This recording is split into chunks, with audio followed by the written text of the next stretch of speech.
History آئے کے پیارے دوستو، السلام علیکم۔ میں ہوں فہیم جلال۔ ناظرین گرامی، آج ہم آپ کو عمان نامی عربی ملک کے بارے میں دلچسپ حقائق کے بارے میں آگاہ کرنے کی کوشش کریں گے۔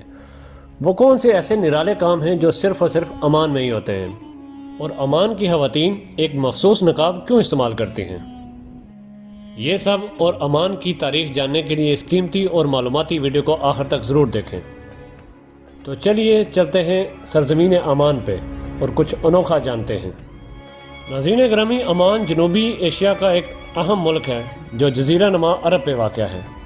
اس کی خشکی سے سرحدیں شمال مغرب میں متحدہ عرب امارات سے، مغرب میں سعودی عرب سے، جنوب مغرب میں یمن سے ملتی ہیں، اور سمندر میں اس کی قربت پاکستان اور ایران سے بھی ہے۔ عمان میں صحرا، پہاڑی علاقے اور سرسبز علاقے بھی ہیں۔ اپنے وسیع رقبے، آبادی، تیل اور گیس کے ذخائر اور اپنی جغرافیائی پوزیشن کے حوالے سے یہ سعودی عرب کے بعد خلیج تعاون کونسل کا سب سے اہم ملک ہے۔ جہاں تک پاکستان کا تعلق ہے تو 1947 سے سلطنت عمان کو پاکستان کے ساتھ فوجی، دفاعی تعاون اور امداد کے حوالے سے گہرے اور اچھے تعلقات رہے ہیں۔ سعودی عرب، بحرین، کویت، قطر اور متحدہ عرب امارات کی طرح اس ملک کی آبادی میں بھی افرادی قوت کے لحاظ سے بڑا حصہ جنوبی ایشیائی باشندوں کا ہے، اور یہاں بھی اگرچہ 1945 سے 2019 کی طرح قانونی طور پر غیر ملکی لوگوں کو شہریت نہیں دی جاتی، مگر یہاں بلوچستان گوادر کے پرانی آبادی کے ایک بڑے حصے کو عمانی شہریت حاصل ہے، کیونکہ گوادر کا علاقہ 1958 تک سلطنت عمان یعنی مسقط کا حصہ تھا، جسے بعد ازاں پاکستانی حکومت کی جانب سے خرید لیا گیا۔ عمان اور انڈیا کے تعلقات کئی سالوں پر محیط ہیں۔ جب انڈیا میں نہرو کی حکومت تھی تو اس وقت عمان کے بادشاہ تیمور بن سعید نے گوادر شہر اور اسے ملحقہ بندرگاہ جواہر لال نہرو کو کوڑیوں کے دام خریدنے کی آفر کی تھی، مگر نہرو نے تاریخ کی بڑی غلطی کرتے ہوئے اس بنجر زمین کو خریدنے سے انکار کر دیا، جس کے بعد گوادر شہر اور بندرگاہ کو پاکستان نے خرید لیا۔ آج گوادر کی بندرگاہ ایشیا سمیت دنیا بھر کے لیے گیم چینجر ثابت ہو رہی ہے، اور انڈیا اپنی اس غلطی پہ پچھتا رہا ہے۔ ناظرین اکرامی، آپ کو یہاں بتاتے چلیں کہ عمان ایک ایسا ملک ہے جہاں ہر بدھ کو عورتوں کا خاص بازار لگایا جاتا ہے، جہاں دکاندار بھی خواتین ہی ہوتی ہے، اور اس بازار پہ مردوں کا داخلہ ممنوع ہے۔ اس بازار کی خاص بات یہ ہے کہ یہ بازار ایک بند عمارت کے اندر لگایا جاتا ہے، جہاں سورج کی روشنی بھی نہیں پہنچ پاتی۔ اسی خاصیت کی بنا پر اس بازار کو مارکیٹ آف ڈارکنیس بھی کہا جاتا ہے۔ اس بازار میں ضرورت کی تمام اشیاء موجود ہوتی ہیں۔ یہاں کی عورتوں کے حوالے سے ایک اہم بات آپ سے شیئر کرتے چلیں کہ عمانی عورتیں ایک خاص قسم کا نقاب پہنتی ہیں جو دیگر اسلامی ممالک کی نسبت بہت مختلف ہے۔ اس نقاب کے پیچھے کی چھپی حقیقت بھی انتہائی حیران کن ہے۔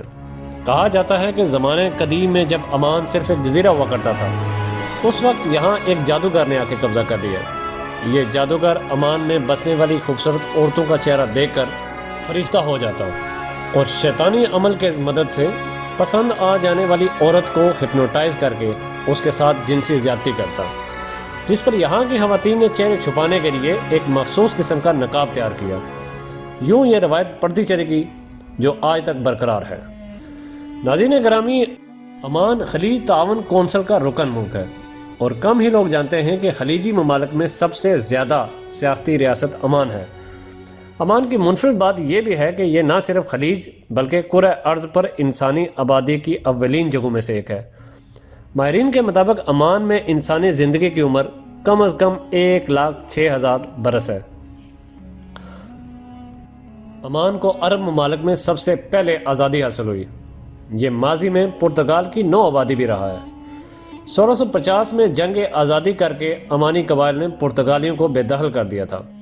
عمان کو دہشت گردی سے پاک ملک ہونے کا بھی احساس حاصل ہے۔ 9/11 کے بعد دنیا بھر میں شروع ہونے والی دہشت گردی کا کوئی بھی اثر عمان پر نہیں پڑا۔ اب تک کوئی ایک دہشت گردانہ واقعہ بھی عمان میں رونما نہیں ہوا، جس کی وجہ سے اس کا یہ اعزاز بھی سب سے نمایاں ہے۔ ماضی میں عمان کو سب سے زیادہ بڑے کشتی ساز ملک ہونے کی حیثیت بھی حاصل رہی ہے۔ عمان کی بنائی ہوئی کشتیاں یورپ برآمد کی جاتی تھی۔ اس وقت گھوڑوں کی اعلیٰ ترین نسل عمان میں افزائش پاتی ہے۔ دنیا بھر میں عمان سے بہترین نسل کے گھوڑے برآمد کیے جاتے ہیں۔ ناظرین گرامی، اسلامی تاریخی اعتبار سے دیکھیں تو اسلام کی آمد کے بعد عمان کا یہ علاقہ دیگر عرب ملکوں کی طرح مسلم اکثریت کا علاقہ بن گیا، اور پھر تاریخ میں ایک ایسا دور بھی آیا جب عمان اور مسقط کی ریاست اس خطے کی ایک مضبوط ریاست اور طاقتور بادشاہت بن گئی، مگر خصوصاً نو آبادیاتی دور کے آغاز سے سلطنت عمان کمزور ہونے لگی۔ سن 1507 سے 1650 تک مسقط پر پرتگالیوں کا قبضہ رہا اور وہ اس بندرگاہ کو تجارت کے لیے استعمال کرتے رہے۔ 147 سال بعد عارضی طور پر ترکی کی خلافت عثمانیہ کا ایک طاقتور بحری بیڑا مسقط آیا اور حملہ کر کے پرتگالی قلعے کو تباہ کر دیا اور واپس چلا گیا۔ دوبارہ 1581 میں ترکی کے عثمانیوں نے پرتگالیوں کو یہاں شکست دی اور مسقط کی بندرگاہ پر قبضہ کر لیا۔ یہ قبضہ 1588 تک برقرار رہا اور پھر ترک فوجیں یہاں سے رخصت ہو گئی۔ 17ویں صدی عیسوی میں یاروبا اماموں نے عمانیوں کو متحد کیا اور ناصر بن مرشد پہلا یاروبا امام بنا اور یہاں سے پرتگالیوں کو نکالنے میں ایک اہم کردار ادا کیا۔ اس کے بعد امام سیف بن سلطان نے زنزبار پر قبضے کے بعد پرتگالیوں کے ایک مضبوط قلعے اور چھاؤنی کا 2 سال تک محاصرہ کیا اور اسے 1698 میں فتح کر لیا۔ اس کے بعد عمانیوں نے آسانی سے پرتگالیوں کو افریقہ کے سارے علاقوں سے نکال دیا۔ وزیر گرامی سیف بن سلطان نے سن 1700 میں بحرین پر بھی قبضہ کیا۔ 1718 میں سیف بن سلطان کا انتقال ہو گیا۔ نئے امام احمد بن سعید کا دور سن 1749 میں عمان سے ایران کا قبضہ بھی ختم ہوا۔ احمد بن سید کی وفات 1783 میں ہوئی تو ان کا بیٹا سید بن احمد امام ہوا۔ پھر سید بن احمد کا بیٹا سید حامد بن سید امام ہوا جس نے مسقط پر بھی قبضہ کر لیا۔ اس کے چچا سید سلطان بن احمد امام منتخب ہوئے۔ ان کا انتقال 19ویں صدی میں ہوا اور ان کی وفات کے بعد نئے امام اذان بن قیس منتخب ہوئے۔ یہ وہ دور تھا جب برطانیہ ہندوستان میں بنگال اور مدراس کے علاقوں میں قابض ہو چکا تھا اور اپنی طاقتور نیوی کی وجہ سے بڑی نو آبادیاتی قوت بن کر یہاں بھی اپنے قدم جما رہا تھا۔ بعد میں یہاں انگریز اتنے طاقتور ہو گئے کہ اپنی مرضی کا امام چاہنے لگے۔